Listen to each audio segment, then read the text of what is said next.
हाय दोस्तों। तो जैसा कि हम लोग वीडियो में पढ़ रहे हैं, क्लास हम लोग की चल रही है पार्ट्स ऑफ स्पीच की। तो दोस्तों आइए एक लेक्चर के माध्यम से हम लोग पार्ट ऑफ स्पीच जानने का प्रयास करते हैं।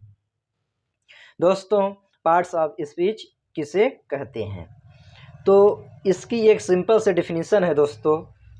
देखते हैं कि words are divided into various parts of classes according to the function they do in a sentence.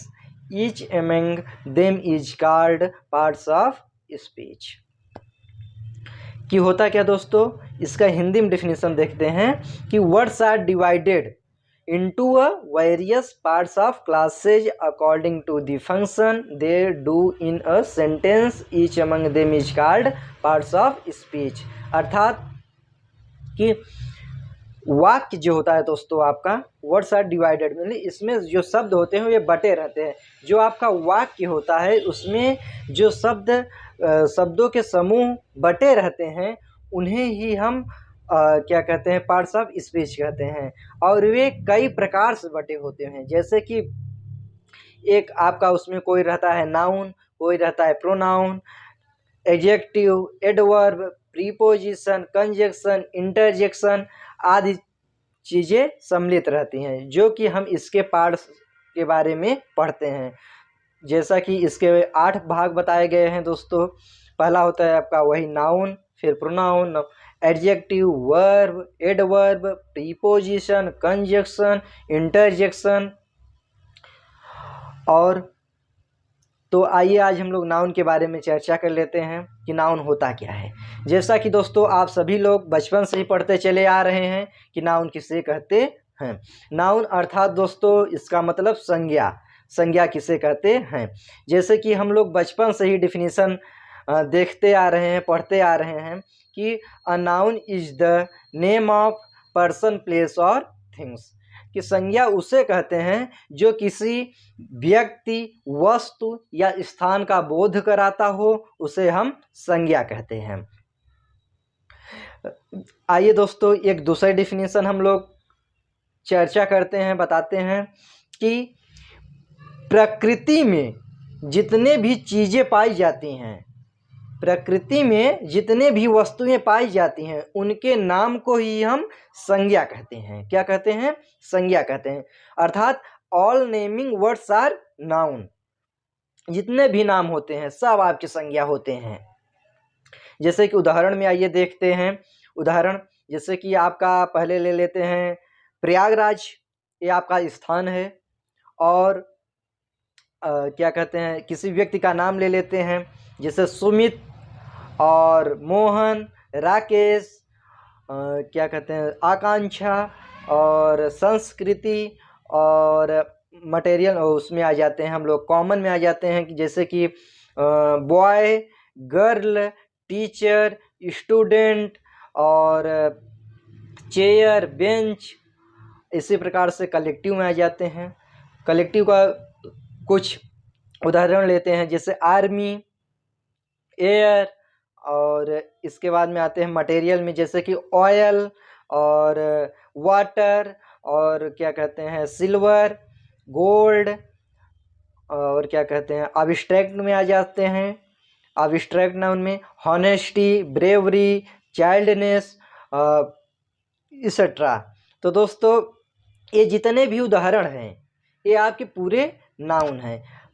मतलब कि प्रकृति में जितनी भी चीज़ें पाई जाती हैं उसे ही हम नाउन कहते हैं। इतना समझ में आया दोस्तों।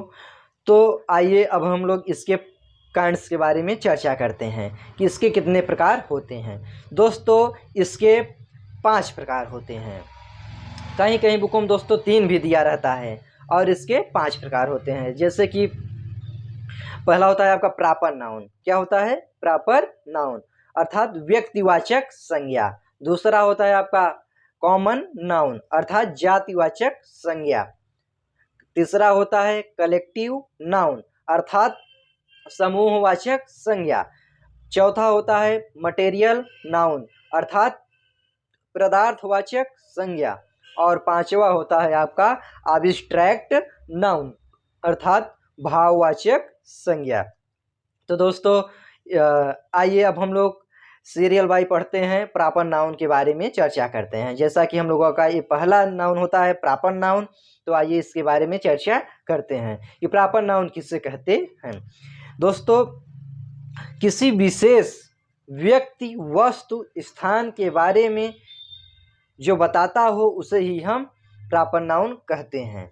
अर्थात जैसे कि कोई समूह हो, क्या हो भैया, समूह। किसी बच्चे का मतलब कि बच्चे एक कहीं समूह लगा कर खड़े हों, जरूरी नहीं कि बच्चे ही, जस्ट मैं एग्जाम्पल के तौर पर आप लोगों को बता रहा हूँ कि अगर बच्चे कहीं मान लीजिए खड़े हैं ढेर सारे, तो उसमें से अगर किसी व्यक्ति मतलब कि किसी का नाम लेकर बुलाना हो, कि अगर वहाँ पर राम, श्याम, सीता, गीता, बहुत सारे लोग खड़े हैं, ठीक है, तो उसमें से अगर हम राम को पर्सनली बुलाएं कि राम इधर आओ, तो वो आपका प्रॉपर नाउन हो गया, ठीक है। और जैसे कि वहाँ पर केवल बच्चे ही खड़े हैं, ठीक, केवल बच्चे ही खड़े हैं, तो उसमें हम ऐसे कहते हैं कि बच्चे इधर आओ, बच्चों इधर आओ, तो हम उसके जात का बोध कराते हैं। किसका बोध कराते हैं दोस्तों? जात का, पूरे जात को, मतलब कि बच्चों इधर आओ, जाति। तो दोस्तों इतना समझ में आया होगा। इसी प्रकार से आपका होता है कॉमन नाउन। जैसे कि एग्जाम्पल्स के माध्यम से आप लोग समझ ही गए होंगे, फिर भी आइए हम इसकी डिफिनेशन देख लेते हैं। A common noun which denotes common person, place और थिंग्स। मतलब कि जातिवाचक संज्ञा उसे कहते हैं जो कॉमन पर्सन, प्लेस, मतलब कि व्यक्ति, वस्तु, स्थान का बोध कराता हो, कॉमन चीज़ों का बोध कराता हो, उसे ही हम जातिवाचक संज्ञा कहते हैं। जैसे कि उदाहरण में आप लोग पहले देख चुके हैं कि अगर कहीं ढेर सारे लोगों का समूह हो, जैसे टीचर हैं, कि टीचर अगर हम बोल देते हैं तो विश्व में जितने भी टीचर हैं सब अध्यापकों का बोध हो जा रहे हैं। अगर हम किसी एक विशेष टीचर का नाम लेकर बोलते हैं कि विकास दिव्य कीर्ति सर, तो वो एक प्रॉपर नाउन हो गए आपके। और जैसे कि खान सर, तो खान सर आपके क्या हो गए भैया, एक प्रॉपर नाउन हो गए। अगर हम टीचर बोल देते हैं, क्या बोल देते हैं, टीचर, तो टीचर अगर बोल देते हैं दोस्तों, तो वो आपका जातिवाचक संज्ञा कहलाता है। तो इसके बाद में आते हैं हम लोग कलेक्टिव नाउन के बारे में, कि कलेक्टिव नाउन किसे कहते हैं। दोस्तों, कलेक्टिव नाउन अर्थात समूहवाचक संज्ञा, समूहवाचक संज्ञा, कि a collective noun which noun denotes collection, which noun denotes collection things, that is called a collective noun। अर्थात कलेक्टिव नाउन उसे कहते हैं जो किसी समूह का बोध कराता हो। क्या दोस्तों? किसी समूह का बोध कराता हो। जैसे कि आर्मी, आर्मी अगर आप कह देते हैं दोस्तों, तो पूरे आर्मी की बोध करा रहा है कि army, ladies army, gents army, बहुत सारे, ठीक है।